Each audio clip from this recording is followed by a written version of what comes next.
Hey folks, thanks for joining me for this episode from the EmbellishPod. If you got here by chance, please take a moment to hit the subscribe button. Hopefully I can be found on any podcasting platform that exists. And if you can't find me on a platform, send me an email at embellishpod@gmail.com and I'll try to get that taken care of. You can also find video versions of this podcast on YouTube. You can find all of my links on Instagram at EmbellishPod or TikTok with the same handle. I have a website. It is www.embellishpod.com. It's a place to pick up these links, episode details, some articles, some cocktail recipes, and just about anything else you can possibly imagine. Today, I'm going to have Sam joining me, and we're going to be talking about the National Bourbon Week that's happening in mid-June in Bardstown. I really like talking about tourism events because it's an opportunity for folks that aren't from the state to be able to come in and experience some of the greatest Kentucky hospitality you can, get exposure to a whole lot of different brands at one time, eat some great food, and have some great camaraderie with fellow aficionados or people that are even brand new to whiskey. So I hope you guys enjoy this conversation. I really enjoyed it. And if you got a chance, make sure you hop over there and see about buying some tickets because they're going pretty fast. Good morning, good afternoon, good evening, whenever you happen to be consuming this particular episode. Our hope is that we'll be publishing this on Monday, directly following the opening of ticket sales on March the 26th for the event we're going to talk about. But before we hop into that, I'm going to give Sam Lacy an opportunity to kind of tell us a little bit about who you are and what it is that you do, and we'll dive into the event details as well. Sure. Thanks, John, and I appreciate you having me on. So my name is Sam Lacy, and I'm the executive director of the Bourbon Capital Alliance. And we are a 1C3 nonprofit headquartered here in Bardstown, Kentucky, the bourbon capital of the world. We exist to build the comprehensive bourbon experience in and around Bardstown on behalf of our 10 incredible partner distilleries and our local community. So you guys have some tickets that went on sale today, which is March the 26th. Let's dive into some details on that specifically, because I know there is a degree of urgency on a lot of these things, and we want to get that information out as quick as possible. Yeah, absolutely. There is some urgency. We've sold out 2 events in the 3 hours that tickets have been on sale to consumers since noon on the 26th. So back up a bit and tell you about National Bourbon Week. And this is our 3rd annual National Bourbon Week. And I want to take you all the way back to 2018. And my predecessor, we noticed that nobody had built any events around National Bourbon Day, which is June 14 each year. Nobody was doing anything in the bourbon space. And so we said, all right, let's try to claim that for Bardstown. And we started very small. Right behind me, I'm in the Brendiamo Penthouse at historic Spalding Hall in downtown Bardstown. Right behind me is the Great Lawn at Spalding Hall. And we invited some master distillers. The mayor, the state rep was there. And we did about a 30-minute ceremony on National Bourbon Day. We all shared a toast. The mayor read a proclamation and we went back to our jobs. That was the extent of our first National Bourbon Day celebration. Forward 5 or 6 years. And we had turned, under the Bourbon Capital Alliance, we had turned National Bourbon Day into a 3-day celebration, 3 days full of events. We thought that a couple of years ago, all right, I think we have an opportunity to go ahead and jump up to National Bourbon Week. We're the bourbon capital of the world. Let's own that. Let's build it around National Bourbon Day. And so 2 years ago, we launched the first official National Bourbon Week, 6 days of events. Last year in 2025, 7 days of events. And this year in 2026, a full 8 days from Sunday, June 14, National Bourbon Day. We're kicking things off all the way to the following Sunday. So that is 8 full days with distillery events on every single day here in Bardstown, Kentucky. So you mentioned kind of the inception of it. And if we think back to 2018, I guess it's for where we are today. Most people are probably shocked to think about the fact that there wasn't some degree of celebration happening around National Bourbon Day. And now you kind of have this week. And you laid kind of a pretty succinct path how you get here. But, from 2018 to 2026, we're looking at 8 years of growth. In the beginning, is this just, a couple of people noticing we're not doing a thing? Or what was there kind of an undercurrent of we might want to build on this over time? Yeah, great question. I want to take you back to 2016 now and kind of the inception of what was then the Bourbon Capital Community Alliance, which is now the Bourbon Capital Alliance. So the way our organization started, some local distillery leaders came and requested a meeting with our head of economic development and our mayor and some other folks and said, look, Bardstown. You all are not doing the bourbon capital of the world name justice. You're not building anything comprehensive around bourbon. You have these incredible distilleries. Nothing's tied together. But how are we building synergies? And so out of that came what was called the Bourbon Task Force, a 2-day wide community study with business leaders, local retailers, politicians, et cetera. And what do we need? What do we need to truly claim that bourbon capital of the world that we call ourselves? So out of that finally came my predecessor in 2017 established the Bourbon Capital Community Alliance, this 501c3 I run today. And so fast forward to 2018, again, we kind of saw the opportunity there to let's do something around National Bourbon Day. It only makes sense. We're the bourbon capital of the world. And kind of the evolution of things. So my predecessor was there in 2018, took over in 2019. And so I was working for Visit Bardstown, our tourism commission at the time. I was running social media and marketing for tourism, and leadership came to me and said, Gary, who was my predecessor, said he wants to retire. He wants to travel. Totally get it. So can you find 5 hours a week within your week and your job at tourism to kind of keep this organization going? And I said, absolutely. I'm passionate about bourbon. Let's figure it out. So I allocated some time that very first year in 2019. We went to 3 days of events right off the bat there. So we scaled up from 30-day celebration to 3 days of events. In 2020, we all know what happened around February 2020, COVID. So I'm really proud of the fact that we didn't want to lose the momentum we had built. Quickly, within the span of a few months, put together a lot of really great virtual content, which Kentucky Bourbon Festival did that year. I mean, a lot of people were shifting to that. So I thought it was important that we continued to have a presence around National Bourbon Day. 2021 continued to build, 22, 23, finally in 24, after a couple years of persuasion from, in particular, one of my partner distilleries, hey, we can do National Bourbon Week. We can do it. Like, all right, 2024, let's do it. And so I tell you what, it's a credit to our partner distilleries. They are very adept and very willing to work together to everyone's benefit. And that truly, I think, is unique to Bardstown in some way. We are ostensibly a small town. We've got about 14,500 people in town, 47 or so in the county. And so our distilleries here know that it benefits all of them. When one of them gets a visitor, when the visitor leaves that distillery, they're going to say, hey, go visit making stuff up here. When they leave Heaven Hill, hey, go visit Luttrell. They're right down the road. Go pop in at Willett. They're right across the street. So that's really cool. And it makes my job easier. The fact that they are willing to partner, and specifically when it comes to National Bourbon Week, they're all willing to kind of step around each other and schedule and try not to compete. They understand that it benefits all when they have their own space throughout the week. We try to kind of front load the week with some of the bigger guys, because they typically, we know that they'll sell, like your Heaven Hill, your Makers, your Beam. They're kind of at the front of the week, and they understand, it's a credit to them, that those are harder days to sell. But they've said, we'll take those on.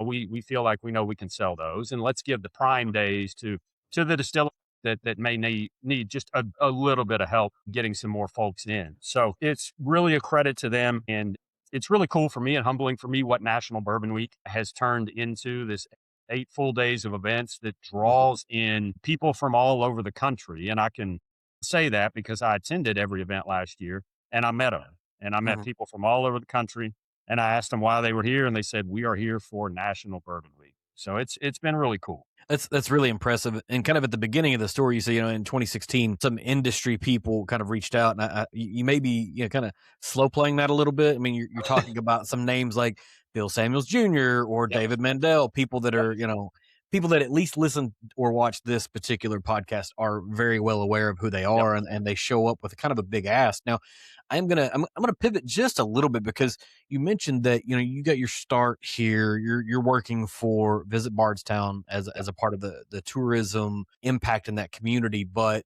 you've got a master's degree from UK, which means you spent some time in Lexington. How do you end up in Bardstown of all places, because you did say it's a small town. And prior to some of maybe the reworking of Kentucky Bourbon Festival and the reworking of what you're doing with this, tourism was an impact, but it wasn't necessarily a forethought as much as maybe an afterthought. If we think Mhm. about, 2020 or 2010, 2011, 2012, maybe it wasn't as strong as what it is today. How do you end up, is it Bardstown? John, did you look up my LinkedIn? I do a little bit of research. I'm impressed with your research. I've never had anybody talk about my education before. Yes, I grew up in Bardstown. So Okay. that's long story short. I grew up here since I was 5 and went to college in Lexington, spent some time down in Atlanta for work. And it made sense for me to be in the tourism industry when I moved back here in 2017 Mhm. because I grew up in the tourism industry. That's the space that my dad is in. He built a business 35 years ago in the travel and tourism space in Lexington. So I worked there a little bit throughout college and after college, and I grew up in tourism. And that's what I did in Atlanta for 4 years as well. I was with Travel South USA, which is a major organization that partners with the 12 Southeastern United States. Mhm. And our design was to bring in travelers from all over the world to the Mhm. South. So I got a great education from a career perspective from my time in Atlanta with Travel South. And then I came back. I actually worked, and I forget this sometimes. I worked for the Tourism Commission one summer in high school and worked the front desk. So had to know all the facts about the town, where to send Mhm. people, how to get there. I had that knowledge already. And so when I came back in 2017, it made sense to reach out to lead and see if there was something there at Visit Bardstown for me. And just really organically and luckily, honestly, I ended up where I am today, running the Bourbon Capital Alliance full time. And it's interesting. Your time with Travel South was about bringing international guests into 12 southeastern states. Kentucky is effectively doing that through the bourbon industry, right? So you're still Oh kind yeah. of continuing some of that. So we understand how you end up back in Bardstown, but and I think this is probably an easy question. What was your relationship with bourbon before this, right? Were you just kind of you grew up in it and so you're around it and it becomes a part of you, or did you come to it later in life? How did this become a part of it? Yeah. Are my parents going to watch this podcast? Probably not. My first experience with bourbon, I remember it distinctly, was with Jim Beam White Label. Mhm. And not a great experience for me. I was very novice, and I will be honest and say that my first love when it comes to alcohol, and you don't really want to say you love alcohol, but it was craft beer. I really enjoyed, particularly around college in Atlanta, craft beer and breweries. That was my thing. And I will be quite honest and say that I did not get into bourbon until I moved back to Kentucky. When I was in Atlanta, I was not consuming bourbon, but I came back here and it is just part of the culture. And when you Mhm. work for tourism, you go to distillery events all the time and you learn to like bourbon. And Mhm. I have learned to love bourbon. I've learned to love the nuance behind it. The fact that it's both a science and an art Mhm. is really cool to me. And the history and the stories behind it. And some of the stories here in Bardstown are, I mean, really hard to rival anywhere from the Mhm. history that we have here. From, if I start talking Maker's Mark and Heaven Hill and just Barton, oldest continually operating distillery here in Bardstown. It's really cool to be around that history. And for me, as someone that truly wants to see Bardstown grow, thrive, and grow, my wife and I live Mhm. right downtown. We're invested here in Bardstown. The bourbon industry is the means by which we can do that. The Mhm. tourism, the economic impact. Those people come here. They spend their money. That money stays here. It circulates throughout our local economy. Bourbon is wheel that drives the car here, and we kind of build around that. And Mhm. it's been very cool to see my time when I kind of moved back to Bardstown in 17. It's kind of around the time I think Bardstown Bourbon Company started distilling in 16, broke ground in Mhm. 14, distilling in 16. I moved back in 17. Since that time, you've seen preservation, you've seen log still, you've seen old steel house, you've seen expansion at Heaven Hill, you've seen the new Springs distillery. I'm missing that you've seen Lux Row. So just in the past 10 years here in Bardstown, the growth has been incredible. And it's been cool to be just a very, very small part of that. it's always been, I live on the far western end of the state, and post college, I had a lot of friends that it would either end up in the Cincinnati or Lexington area. And so I was making the drive to go visit them, see their families and do whatever, and Okay. passing through Bardstown every time and kind of seeing it start to sprawl out and start Yep. to grow and start to change. And a lot of the new things that were coming there was really, really interesting to me. And it seems like kind of Bardstown as a city, uh, was open to that. Sometimes growth like that people are sort of resentful of, because it's going to change the way that the dynamic of their town works, and you're going to have at least 2 weeks a year where you can't get into downtown and you can't park anywhere and you can't get into Yeah. a restaurant because Yeah. you got National Bourbon Week in the summer, and then when you get closer to the fall, you've got Kentucky Bourbon Festival. Yeah. And anytime anybody has anything, because Bardstown wasn't built to handle an extra 15,000 people on any given Correct. day. Yeah. It's getting there, right? Yeah. It's been impressive to see. Now, when you kind of think about the beginning of the Bourbon Alliance and then subsequently National Bourbon Week, as it's grown, it's kind of paralleled alongside of the changes that came to Kentucky Bourbon Festival. Mm-hmm. Have you guys kind of been walking step by step together, or has it just been kind of like you're naturally growing, they're naturally growing, and y'all just happen to have some similar growth structures? My colleagues at Kentucky Bourbon Festival are some of my best friends here in the industry. Okay. And we actually, where I am right now, the Brindiamo Penthouse, a quick story about that. So back National Bourbon Day 3 years ago, Jeff Hopmayer, founder of the Brindiamo Group, now happily retired, funded a renovation of this space on the third floor of one of our most historic buildings in town, with a $150,000 donation. So about 6 months of work we put into this space. It now serves as home to the Bourbon Capital Guild, which is our bourbon society that my organization oversees with members in 22 states. The Bourbon Capital Academy, with the soon to launch Bourbon Capital Diplomat Program, which is hospitality industry specific education. We're going to raise the bar here from a hospitality standpoint, educating them with knowledge of bourbon, Bardstown, our partner distilleries, and their core brands. And getting to the tie-in here with Kentucky Bourbon Festival, this is also a shared space with Kentucky Bourbon Festival. So just to my left, their offices are over there behind the Bourbon Capital Academy classroom. So we work very closely with them. We kind of shared this space with them. I was on the phone earlier with Stacy Pritchard, and then Randy Prossi and I are very good friends and colleagues. So it's not been a kind of a concerted effort to both grow together. It's been more so organic. I will say that what Randy, Stacy, the team, the board at Kentucky Bourbon Festival has built is incredible. And I always give them kudos. Is good for Bardstown. It's good for the industry. And in my opinion, it is the premier bourbon festival anywhere in the world. And the economic impact, the people it brings to Bardstown is so great for our small town and local community. And National Bourbon Week is beginning to head in that direction. I mean, Kentucky Bourbon Festival is a behemoth. And if we can ever, if we can ever get to the point where, we're even a tenth of what they're doing, I would be thrilled. Yeah. And, to be fair, the comparison isn't easy, right? Because Kentucky Bourbon Festival is 35 years old. It restructured back in 2021 to be something a little different than what it was before, but you're still working on the bones of a thing that already existed. Whereas you guys are building something very, very, very brand new. Yes. I think it would probably be good for us to answer quick. The Brindiamo Penthouse is fantastic, especially during Kentucky Bourbon Festival, because it is an air conditioned building, and there's not a lot of that always happening. I've had the opportunity to sit in on Heather Wibble's doing an event up there during the festival, and then last year I think I sat in on Castle and Key doing something. But what is the Brindiamo Group? So the Brindiamo Group is one of the world's largest bulk whiskey suppliers, based in Nashville, Tennessee, and that organization that Jeff Hopmayer founded many years ago, and again now retired. Yeah, that is the Brindiamo Group, and we thank them for this space and their contribution to the industry. So you're going into the second year. We've already kind of talked about the fact that tickets to a lot of these events are selling out, which is falling straight into the vein of what's happening with Kentucky Bourbon Festival, where tickets sell out within hours, if not minutes, depending upon what you're after.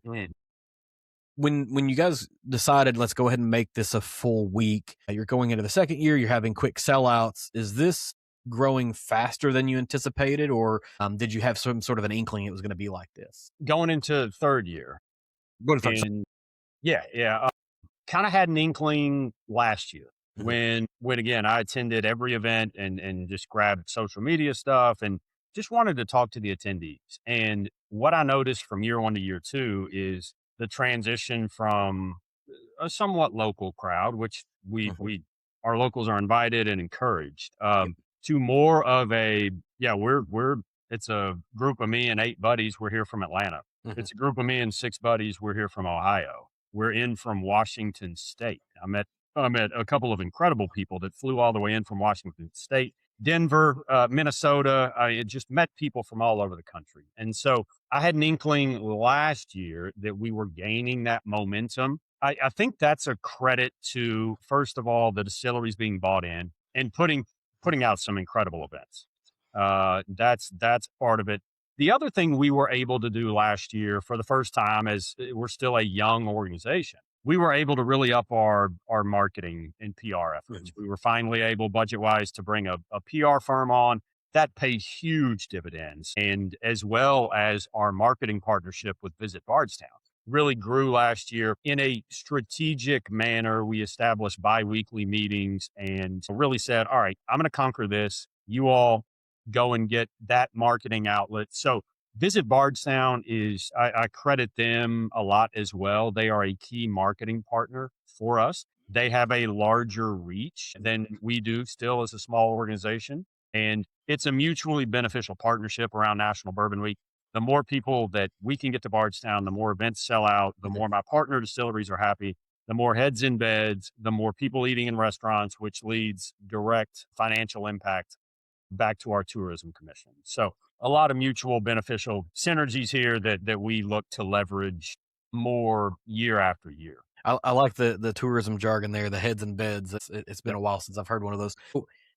I guess if we think about, for a person who's brand new to this, they're not necessarily going to have any preconceived notions other than what they consume through marketing. But for someone who was here in 2025 for the event and they're coming back in 2026, are there any changes that might be interesting for them to know about, or is it still just kind of growing along the same path? Some of both. So there are some events that we'll cover today that are similar to last year. There are Mhm. some events that are brand new. There are events in different places than they were last year. And so let's dive into that a little bit. I mean, we're kicking off on National Bourbon Day, June 14th. Mhm. And so Heaven Hill, everyone knows Heaven Hill. They have built an entire series of experiences on site at Heaven Hill Bourbon Experience around Elijah Craig, Mhm. known as certainly one of the fathers, if not the father of bourbon. That is honest. That's actually a free ticket. You Mhm. need to register, but there is no cost to attend that event. They'll have all kinds of activations, bottles for sale, etc. And then Preservation is doing something really, really cool this year. And if you've not been to Preservation, if you've not tasted Very Old Saint Nick, uh, the Rare Perfection, they just released the 10-year. I was out there this past Saturday. It's fantastic. I would Mhm. encourage anyone to get out to Preservation. It's our smallest distillery. It's really cool. And so they're doing kind of open hours as well, a ticketed event on National Bourbon Day. But there are 5 stations there. And if you go through all 5 of those stations at the very end, you're going to get access to a special release. And for anybody that knows Preservation Juice, it's guaranteed to be really good.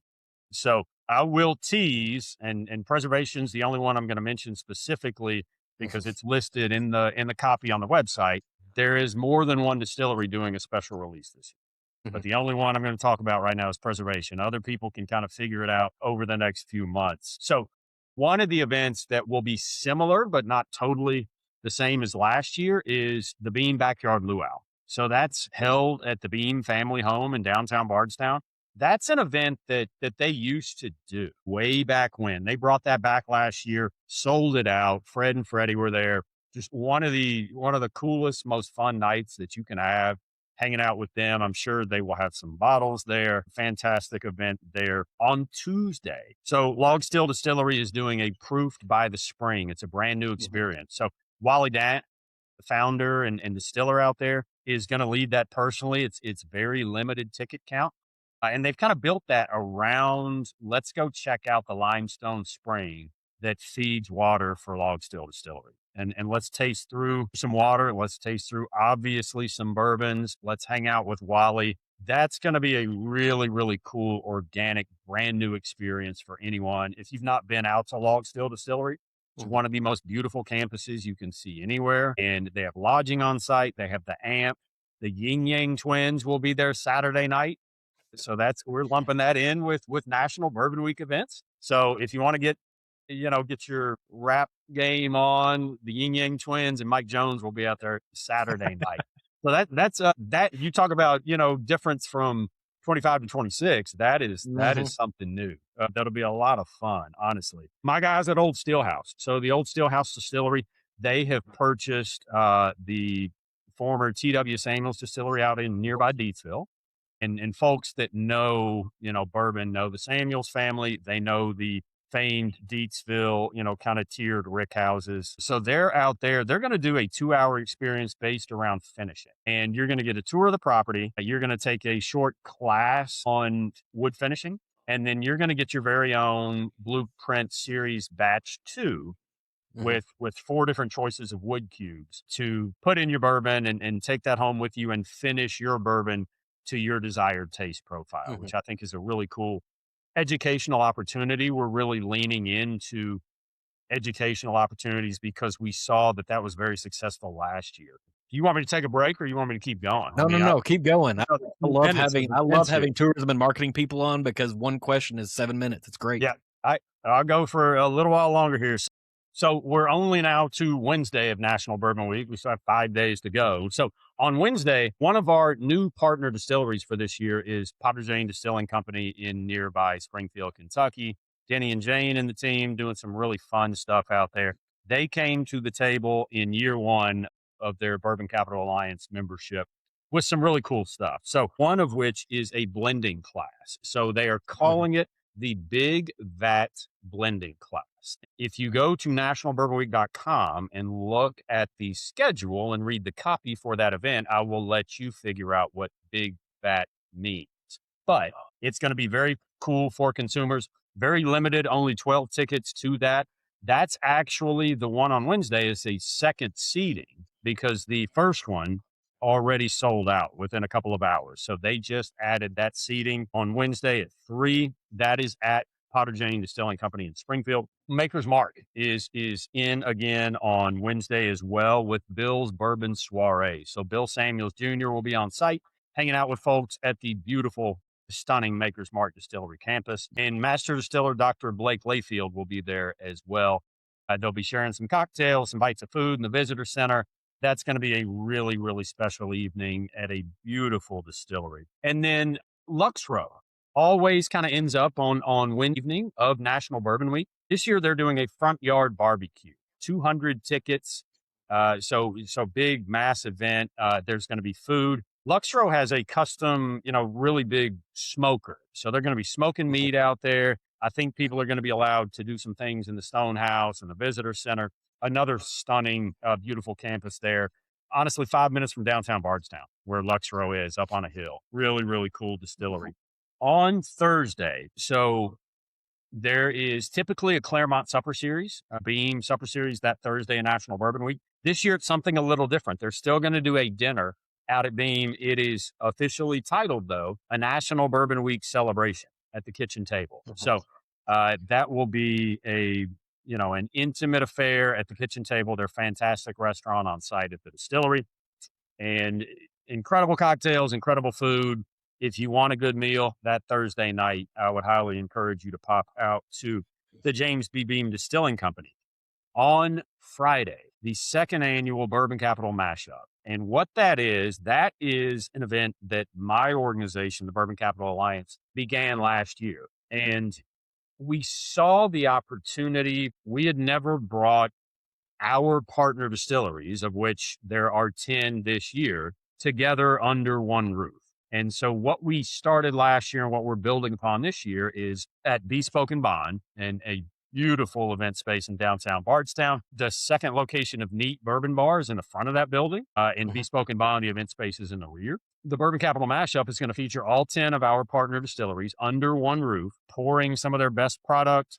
The master distillers will be there. You will get to interact with them. All of our partner distilleries will be paired either with their internal culinary team or a local chef, because we want to showcase the fantastic local culinary talent here in Bardstown. So there will be small bites of food paired with each distillery, and those are very thoughtfully paired to kind of accentuate a specific pour from each distillery.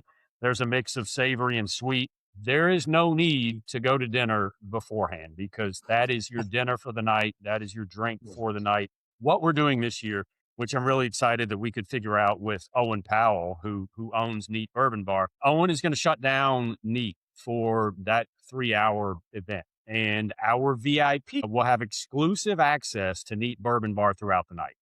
So they get in at 6 p.m. that evening. That's an hour before GA. So they have kind of unfettered access to our master distillers and distilleries for that hour. And they also have access to Neat Bourbon Bar to service their lounge throughout the night. Beautiful space, plush seating, 2 restrooms in there they get exclusive access to throughout the evening. We're going to start our VIPs off with a dusty cocktail. As soon as they walk through the door, we're going to start them with a dusty cocktail, get sips to lips, and then throughout the evening, they're able to pop into Neat, and they will be able to collect 3 dusty pours up there as well. Of course, those will come from among our partner distilleries. So it'll be a Beam, it'll be a Heaven Hill, it'll be a Makers, a Barton, etc.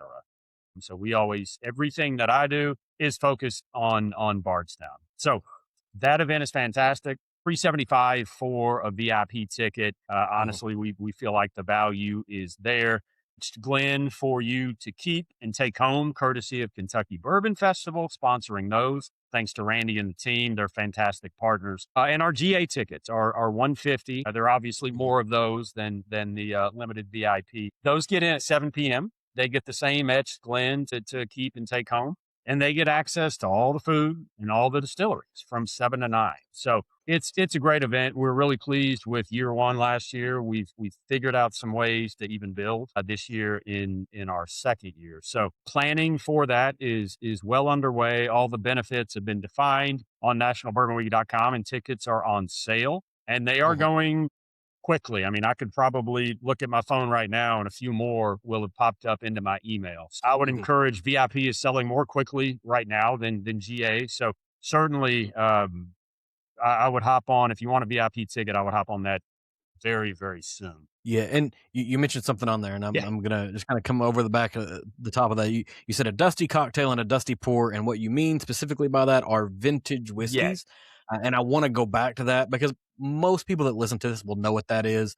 But for those folks that don't, vintage whiskey is a thing that is really, really hard to get a hold of. And if you go into a place that serves them, if you're kind of thinking about, okay, it's 150 for a GA or it's 3 and some change for VIP, access to those dusties could be the difference in the price easily. If you consider nothing else, getting access to vintage whiskeys is really, really difficult, at least good vintage whiskey. Sometimes you can come across, a cloudy bottle of, old Ezra from 1973, but if you drink it, you may need some penicillin after the fact because who knows? But we're talking about well-curated vintage bourbons or whiskeys, because there could be some there could be some non-bourbon in there, just some normal straight whiskeys or whatever. But that in and of itself is super duper attractive for most whiskey people. And as you were kind of running through all of the events that are happening, anybody who's from the state of Kentucky that also interacts with people from other states eventually will get the question like, I want to go and experience the Kentucky Bourbon Trail. How should I do it? Or at least if they know you're into whiskey. My answer is now going to be just go to National Bourbon Week, because you can do it all in that time frame. You can check every single box of an experience that you should have. A distillery you should interact with, access to some vintage pours, which is something that is incredibly hard to find in the United States. Like it checks every single box. And you mentioned there was a special release from one distillery, right? You already kind of talked about that, and the other ones were doing it. I know in the past there's been the Bardstown collection bottles. Is that a thing that is continuing this year? We considered that. We had that Mhm, meeting after. So the Bardstown collection went to a 1 year, one off model, mhm, and it was released during 2024 National Bourbon mhm, Weeks. We did releases in conjunction with 24, our very first National Bourbon Week. And so we sat down for our post mortem after National Bourbon Week last year to a T. I mean, I had distilleries in the room and I had Visit Bardstown representatives in the room. And we all just mhm. kind of agreed that in 25, we agreed that National Bourbon Week can stand on its own. It did Right. not need any support, people Mhm, coming and hunting bottles. And the Bardstown Collection, really, really cool program. mhm. And so we said, yes, let's separate the two. So the Bardstown Collection will be in November. The Gotcha. benefit, and we all sat there and figured this out, is the benefit. National Bourbon Week is going to draw tourism for a full 8 days. And now all of a Mhm. sudden, if you separate the two, the Bardstown Collection is going to be another tourism driver in a Right. separate week. Yeah, more tourism, more heads in beds, more people eating in Right. the restaurants. Just So now you've got June, you've got September, and then you've yep, got November that are yeah, our defined and specific yeah, events that are going to pull people in. Aside from the one-offs that places like Luxrow will have their special bottle release event. I've had an opportunity to be on their property, and it is a fantastic place. We were at an event for Kentucky Bourbon Festival last year, mhm, and they had their smoker and they had some food, and it yep, was a really nice event. You mentioned, and you covered it before I even could ask the question, but Potter Jane, I've had a chance to talk to Denny and Jane, and they had probably one of the most fun booths at Kentucky Bourbon yes, Festival last year. yep, But seeing them as young as they are into production, participating in this, I think to me says a lot about the event that you guys are creating. That people that are new and not they're not new into the industry, but their branding and their production is new into the yeah, industry are saying they think this is going to be around long enough that they want to be a part of it early yep, before a lot of these things happen. But I know the answer to this because I've talked to a lot of people. But you've got 10 distilleries under one roof, for this event under a nonprofit umbrella. How does this not become? There's fun competition, and then there's uh-huh. not fun competition. How does it not become the not fun competition part of It's a delicate balance. And it? again, I will brag on our partner distilleries that they see the greater good. They Mhm, compete for shelf space. I mean, they all know that. I know that. But when it comes to Bardstown, it's a unique place. It's a small town surrounded by some of the most historic distilleries anywhere in the world. They understand that this place is special and that participation. One of the things I always mention, and the distilleries take it on the chin, and they shouldn't locally, is our distilleries are our biggest community supporters. I mean, they mhm, they are and they always have been. So you will never see any type of event in Bardstown without a distillery logo or three or four on it. So they mhm, put their money where their mouth is. They want to see Bardstown grow. They want to uh, share in their success with our local community. Their workers, by and large, their employees come from mhm, in and around Bardstown, Nelson County, Kentucky. And it's cool that, when I talk to like Freddie No or the folks at Barton, I mean, there are generations of families that, mhm, my granddad worked at Beam, my dad worked at Beam, my mom worked at Beam. They provide a great living and put a lot of money back into our local community. So yeah, I mean, kind of a roundabout answer there, but again, it is truly a credit to distilleries that could compete and say, yeah, mhm. we're not gonna do anything to partner with them. We're not gonna participate. By and large, they all do, and I really really appreciate that. It's always kind of interested me how cooperative distilleries are. There's I don't know that there's too many other places, too many other segments of the market that are like this, where you have the core of a commercial enterprise, right? So bourbon specifically being kind of within about 3 or 4 counties from each other. These are all big, technically manufacturing industries, right? And it's all co-located. They're all competing for the same shelf space, but because they are geographically close, they also have to see each other Friday night at the restaurant Mhm. downtown.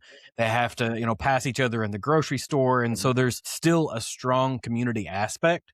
There is the healthy competition. There's the barrel race. There's the, you know, probably I would bet that just about every school function is like, well, we need to go raise money. And they go to Beam and they say, okay, we'll give you $1,000. And they go to Makers and they're like, hey, well, Beam gave us 1,000. And Makers like, well, we'll give you 1,500 then, because we got to be, a little bit of one-upsmanship to that. But it's really, really interesting. But I would imagine as you plan these things from year to year to year, you mentioned a postmortem.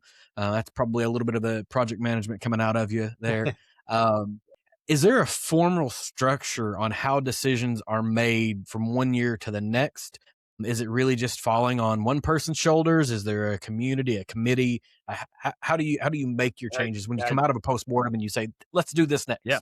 John, that's a fantastic question. So kind of the way that my organization is structured, I report to a board. I have 8 board members and very high-powered folks in and around Bardstown. But I also maintain, because our distilleries pay each year to be a member of the Bourbon Capital Alliance, they deserve some say, some input. And so what we established for them back when this became a full-time organization, I skipped over that in 2021. I became full-time executive director in July of 2021. And what we pitched to them and what we've established, and it sits right up there with my board in terms of decision making, is the Distillers Advisory Council, so the DAC. And all of our partner distilleries get a seat. It's kind of morphed into, just include a couple people from each distillery on those emails. But we meet every other month. And then on the months we don't meet, I send them a very long email. And some of them have told me, dude, your emails are way too long. But like, man, we've got a lot going on. I want you to see what we're doing. Right. But I've learned to kind of distill that down and like put things, highlight things and whatnot. But they get a very detailed email. This is what we did this month. This is what we're working on. This is how it benefits you. This is, if there's a ask, this is what I need from you. And throughout the year, and particularly in this bit of, I'll call it a market correction, I really strive throughout the year to limit the ask on our distillery partners' time and their resources. I want to build for them and involve them when it makes sense for them. So that's important to them. They're focused on they're focused on their business, as they should be. So I'll shoot them a text every now and then, some individual conversation, the mass emails and whatnot, try to keep to a minimum. So that's kind of how we're structured. Board up here, and then I'm under the board. They are the bosses, and then the Distillers Advisory Council is right there as well. And you mentioned a market correction, and that's a big talking point for a lot of podcasts and influencers and everybody who's like, bourbon's crashing.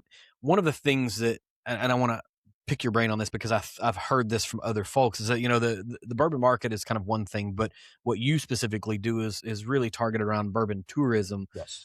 Which, from what I've heard from other folks, and maybe some validation, or you can correct me if I'm wrong here, is that's still trending up. It hasn't hit the same sort of speed bump. People are still flocking for tourism towards bourbon. Yeah. When you talk about market correction, it's bulk sales and wholesale spirits. I mean, that's what it is. The tourism, and I maintain a great relationship with Visit Bardstown. We had a banner month apparently, recently. So it has not affected in a major way the tourism industry.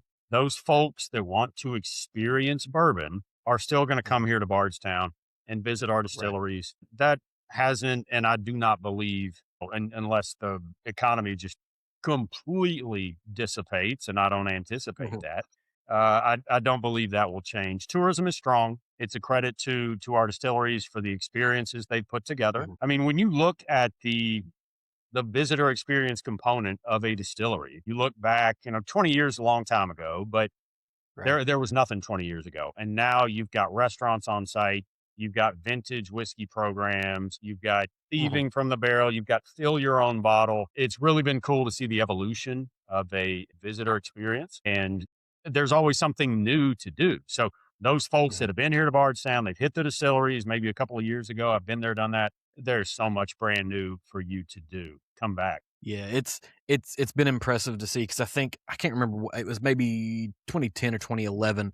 Maker's Mark was doing their ambassador series, the program, and you could go and you could dip your bottle, and it was either 2010 or 2011 is when I dipped mine, and that was kind of before the tourism thing hit. And so makers had the ability for you to go and see stuff. But if I kind of juxtapose the experience that day to the experience that exists now, they just they had a Chihuly blown glass Yeah.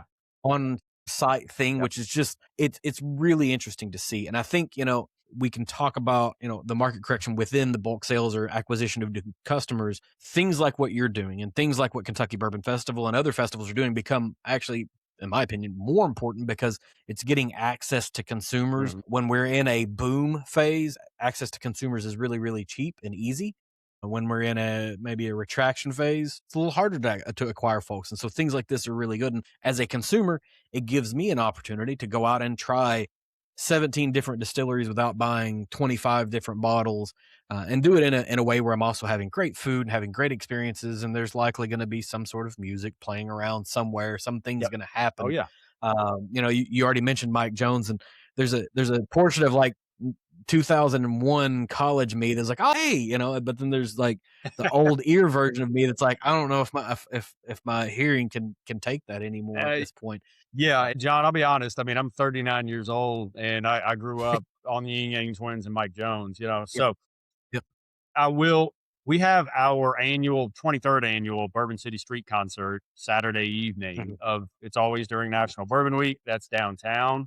Free concert, always packed. I need to go there. I want to go there, but I may be popping out to the amp at Log Still to catch the tail end of Ying Yang Twins and Mike Jones. That may be the only opportunity I ever have. So Right. I thought that was cool. And while we're talking about Saturday, so we'll finish up our schedule here for the week. So Saturday morning, I mentioned we had 2 new partner distilleries for this year, Potter Jane. The other one's Limestone Branch, and really, really cool craft distillery, making some incredible juice, and sister distilleries with my existing partner, Luxro, for many years. So they're doing a biscuits, barrels and biscuits brunch out there with master distiller Steve Bean out at Limestone Branch on Saturday morning. I mentioned Potter Jane and kind of the cool stuff they're bringing to the table year one here, which I really appreciate. So they're doing a downtown bar crawl on Saturday. So it's typical like Denny and Jane, right? So Denny and Jane, they're going to start at Evergreen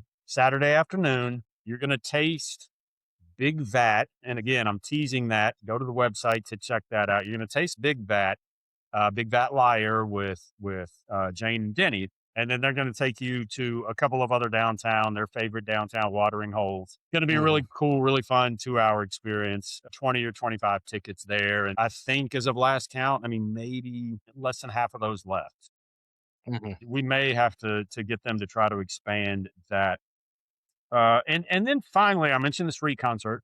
There's going to be a lot of stuff going on downtown on Saturday. So Bardstown Main Street really leads that. It's their street concert. They will tie in bourbon on 3rd Street, which is our main drag in downtown Bardstown. So kid stuff, everything I mentioned, nothing is, it's all 21 and over, but there are kid-friendly things on Saturday in downtown Bardstown. And then finally, I know it's a lot, Sunday morning, and I'm sorry to say this event did sell out pretty quickly, but Barton 1792, which is not, as you know, is not open to visitors, is hosting a brunch and tour with good friend and colleague, master distiller Ross Cornelison. So that was 25 tickets, and those went pretty quickly today. So, it's to see the ticket sales come through. The mashup tickets have been selling really well.